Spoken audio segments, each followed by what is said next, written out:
എല്ലാത്തിനും കാരണം ആ ഫോണാണ്.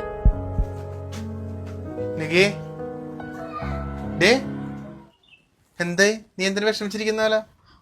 മോളെ സ്കൂളിൽ നിന്ന് മിസ് വിളിച്ചിട്ടുണ്ടായിരുന്നു. എന്നിട്ട് മോള് ഇപ്പൊ ക്ലാസ്സിലൊന്നും ശ്രദ്ധിക്കുന്നില്ല, എക്സാമിനെല്ലാം മാർക്ക് കുറവാന്ന് നല്ല മിസ് പറയുന്നത്. നല്ലോണം പഠിക്കുന്ന കുട്ടിയല്ലേ, എന്താ പറ്റിയേ? അറിയില്ല, വേറെ എവിടെയല്ലോ ആണ് ശ്രദ്ധ. എല്ലാത്തിനും കാരണം ആ ഫോണാന്ന്.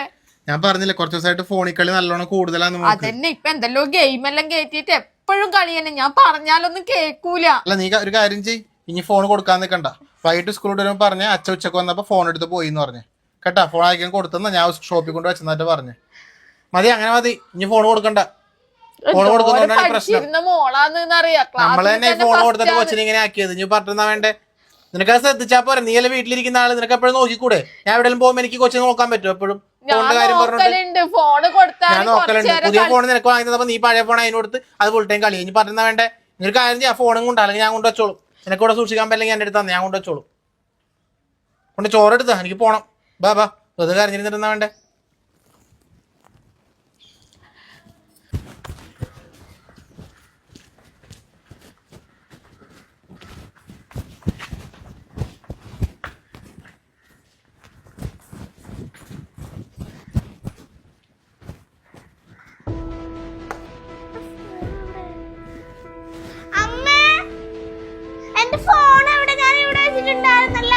ഫോൺ അച്ഛ കൊണ്ടുപോയി ഷോപ്പിലേക്ക്.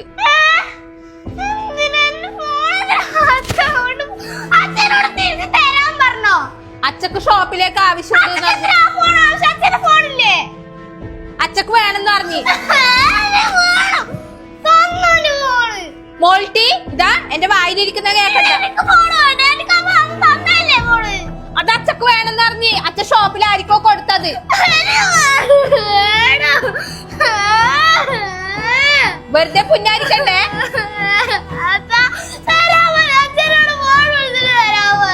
മോക്കെന്തിനാ ഫോണ്? മോള് ഇത്രയും നാള് കൈലീനെ കൊണ്ടല്ലേ കളിക്ക്.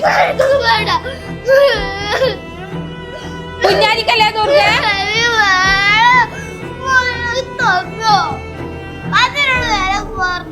ബോൾട്ടി, ഇതാ ആ യൂണിഫോം എല്ലാം മാറ്റിയിട്ട് ഫോൺ തരൂല. ഇനി മുതല് വെറുതെ തല്ലു പിടിക്കണ്ട. ഫോൺ ഇനി മുതൽ തരൂല. മിസ് വിളിച്ചിട്ട് പറഞ്ഞ് പരീക്ഷക്കെല്ലാം മാർക്ക് കുറവാന്ന്. അച്ഛൻ പറഞ്ഞ് ഫോൺ കൊടുക്കണ്ട.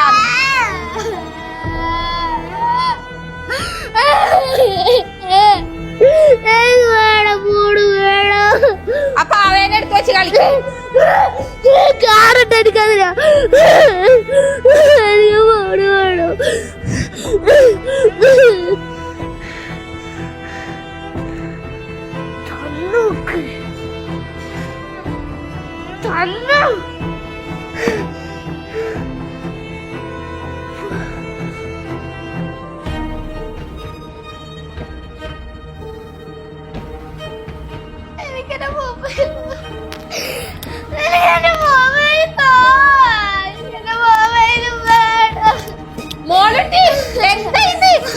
പഠിക്കുന്ന ബുക്കാണ് കീറി പഠിക്കുന്നേ.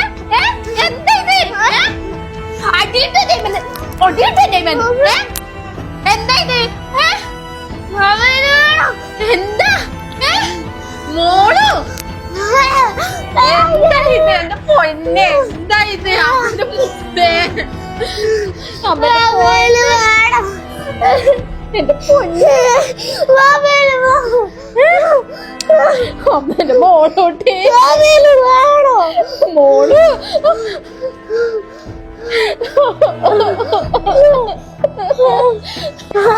അമ്മേന്റെ മോളോ അടിക്കും അമ്മ. എന്താ ഇത്? തരാം, മൊബൈല് തരാം, വാങ്ങിത്തരാം. തരും. അച്ഛൻ വരുമ്പോ കൊണ്ടുവരും. കരയല്ല, അച്ഛൻ വരുമ്പോ കൊണ്ടുവരും. തരൂ. കരയല്ല. കയ്യെന്തിനിങ്ങനെ ആക്കുന്നേ? കയ്യെന്തിനിങ്ങനെ ആക്കുന്നേ? എന്റെ പൊന്നെ, കൈയടക്കി വെച്ചേ. കൈയടക്കി വെച്ചേ. ഉറങ്ങിക്കോ. എനിക്ക്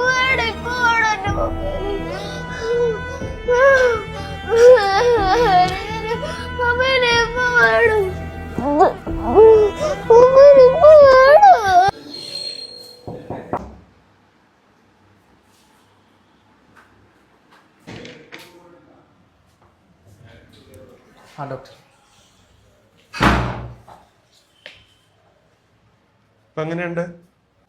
കുഴപ്പമില്ല, ആളിപ്പോ ഓക്കെയാണ്. പക്ഷെങ്കിൽ കൈ ഇങ്ങനെ തന്നെ ഈ വിരലിങ്ങനെ വിരലിങ്ങനെ ആക്കുന്നുണ്ട്. അത് അത് പറഞ്ഞു കഴിഞ്ഞിട്ട് നിർത്തുന്നില്ല. അതാണ്, വേറെ കുഴപ്പമൊന്നുമില്ല. ശരിയായിക്കോളൂ, കുഴപ്പമൊന്നുമില്ല അല്ലേ മോളെ? ആ ഡോക്ടർ അവള് ചോദിച്ചില്ലേ? സ്കൂളിലൊക്കെ പോണ്ടേ ഇനി? ആ ഫ്രണ്ട്സിനൊക്കെ കണ്ടതല്ലേ? അവള് ശരിയായിക്കോളും, കുഴപ്പമൊന്നുമില്ല. വേറെ പേടിക്കാനൊന്നുമില്ല ഡോക്ടർ? ഇല്ല ഇല്ല, പറയുന്നതെല്ലാം ചെയ്യുന്നില്ലേ? ആ ഓക്കെ.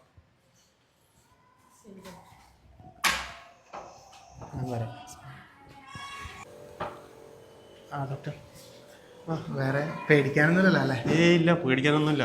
നിങ്ങൾ എപ്പോഴും അവളെ കൂടെ ഉണ്ടാവുക, അതാണ് മെയിൻ ഇമ്പോർട്ടൻറ്റ്. ടൈം കൊടുക്കുക, ബാക്കിയെല്ലാം ശരിയായിക്കോളൂ. പ്രശ്നമൊന്നുമില്ല. കുട്ടി ഇപ്പം ഓൾറെഡി ഓക്കെയാ. ഓക്കെ കേട്ടാ? ശരി ഡോക്ടർ, താങ്ക് യു. പൊതുവെ എല്ലായിടത്തും കണ്ടുവരുന്ന ഒരു രീതിയാണല്ലേ പുതിയ ഫോൺ മാതാപിതാക്കൾ വാങ്ങുമ്പോൾ പഴയ ഫോൺ മക്കൾക്ക് കൊടുക്കുന്നത്. ഒരു പരിധിവരെ അതൊക്കെ നല്ലതാണ്. മൊബൈലും ഇന്റർനെറ്റും പുതിയ ടെക്നോളജിയും ഒക്കെ നമ്മുടെ സമൂഹത്തിന് അനിവാര്യമാണ്. പക്ഷേ അതിലൊക്കെ ഒളിഞ്ഞിരിക്കുന്ന കുട്ടികളുടെ, എന്തിന് വലിയവരുടെ വരെ മനസ്സ് മാറ്റാൻ പറ്റിയ, അവരുടെ ലോകം തന്നെ അതാക്കാൻ പറ്റിയ ഗെയിമുകളുണ്ട്.